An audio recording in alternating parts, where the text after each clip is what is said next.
रोज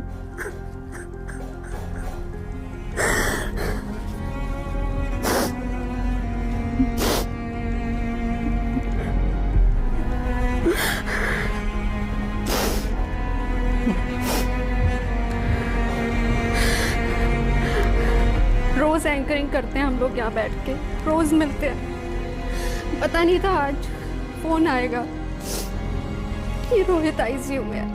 सब जाते हैं आईसीयू में, हमारा दोस्त भी गया था। फिर खबर आई कि वो वेंटिलेटर पर है। मैं सुबह से बुलेटिन कर रही थी, डर लग रहा था, प्रेयर भी कर रही थी साथ साथ।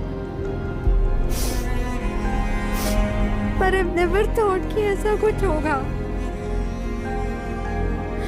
लास्ट सैटरडे जब मैं रोहित से मिली थी, रोहित ने मुझे कहा, मैंने उसको कहा सैनिटाइज करके जाना, बोला ये तो होना ही है सबको। जब उसको कोरोना हुआ ही कॉल मी, तू मेरे साथ थी, चेक करा ले। मैंने कहा नहीं मैं ठीक हूँ, तुम जल्दी ठीक होके आ जाना। इस कि 2 मई को तो आ जाऊँगा, अच्छा 29 को आ जाऊँगा, 30 को आ जाऊँगा। मुझे नहीं पता तो उसकी खबर आएगी ऐसे।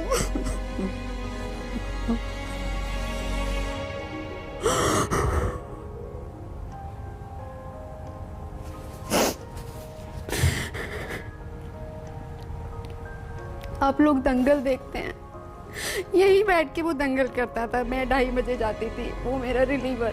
रोहित तुम आ गए, अच्छा मैं मेकअप उतार लूँ, हाँ तू जा, अब मैं आ गया हूँ, हाँ मैं हूँ तू जा। परिवार में सब साथ बैठते थे, बच्चों के बर्थडे साथ मनाते थे हम लोग। कभी नहीं सोचा था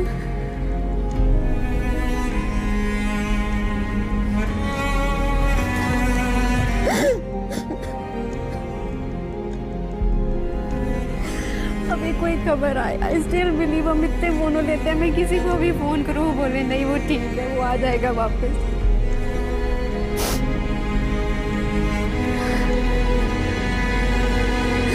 रोहित तुम्हारी फैमिली की नहीं है, हम लोगों के लिए बहुत बड़ा लॉस है, मेरे लिए बहुत बड़ा लॉस है। You was so good to me, मेरे इतने प्यारे दोस्त तुम रोहित।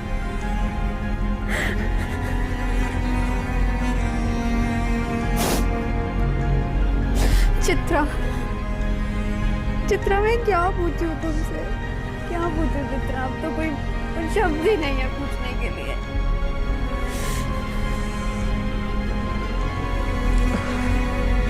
बहुत मुश्किल है इस वक्त कुछ भी बता पाना।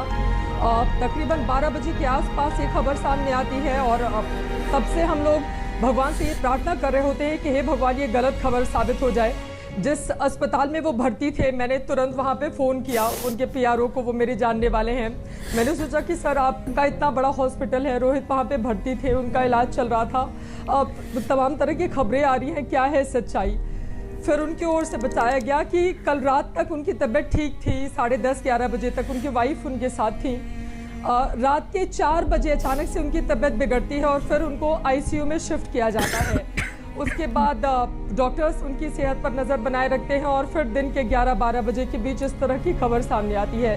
बहुत मुश्किल है यहाँ पर नवजोत कुछ भी बता पाना, क्योंकि कोरोना के इस काल में इस तरह से बहुत ज़्यादा मुश्किल हो रहा है कि मैं क्या कहूँ। उनकी 2 छोटी छोटी बच्चियाँ हैं। हम सब ने देखा कि अपनी बेटियों को लेकर रोहित कितना ज़्यादा पजेसिव, हर पिता अपनी बेटी के साथ होता है, लेकिन उनकी वो तस्वीरें मैं जब देखती थी तब लगता था कि बहुत छोटी बच्चियाँ हैं। उनके एक हंसता खेलता परिवार, हमेशा एक फोटोग्राफ्स आई थी जिसमें लिखा हुआ था मेरे बेस्ट डैडी, और केक काटता हुआ पूरा परिवार दिखाई दे रहा है। उनकी 2 बच्चियाँ उनको प्यार करती हुई दिखाई दे रही है। वो बहुत छोटी हैं, वो एपीजे नोएडा में पढ़ती हैं, मेरे बच्चे के साथ में वो पढ़ती हैं। बहुत मुश्किल है उनके दर्द को बता पाना कि वो क्या सोच रही होंगी, उनके ऊपर क्या गुजर रही होगी। उनको तो इतनी समझ भी नहीं है, जो छोटी बच्ची है उसको तो इतनी भी समझ नहीं होगी कि पापा के साथ क्या हो गया।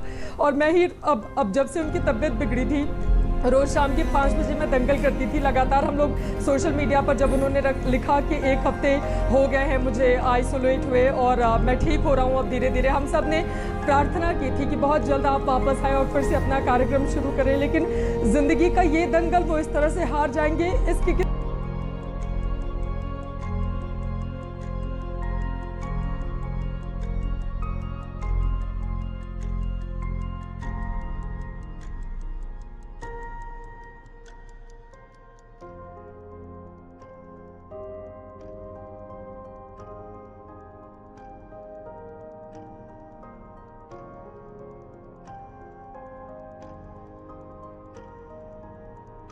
आमतौर पर मैं कहीं जाता हूँ तो पहली 4-5 लाइन इंग्लिश में बोल देता हूँ ताकि लोगों को ये समझ में आ जाए कि इसको इंग्लिश आती है और ये अपनी मर्जी से हिंदी बोल रहा है। तब मुझे लगा कि यार मैं करना क्या चाहता हूँ। मैंने अपने आप से बात की तो मुझे पता लगा कि भाई करना कुछ भी, आना तो मुझे टीवी पर ही है। भैया आप रोहित सरदार हैं?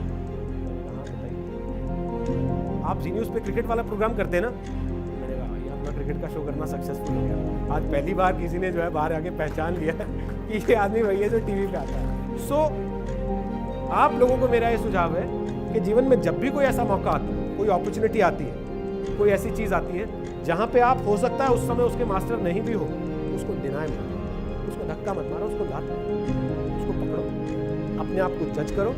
अगर आज की तारीख में कहीं आपको लग रहा है कि आपके पास थोड़ी सी भी पॉसिबिलिटी है कि आप उसको जस्टिफाई कर सकते हो, अपने आप को थोड़ा सा मॉडिफाई करके, तो उसको करना चाहिए, उसको छोड़ नहीं देना। जब आप एक छोटे से चैलेंज से भी जीत के आगे बढ़ते हो ना, तो अगले चैलेंज के लिए आपका कॉन्फिडेंस 100% बढ़ जाता है। फिर सामने कोई बड़ा चैलेंज भी आता है तो आपको लगता है कि ठीक है, जब मैंने वो कर लिया तो ये क्या चीज़ है, ये भी कर ही लूँगा। और जब आप ये सोचते हो ना कि मैं ये भी कर ही लूँगा, तो फिर आप कर लो।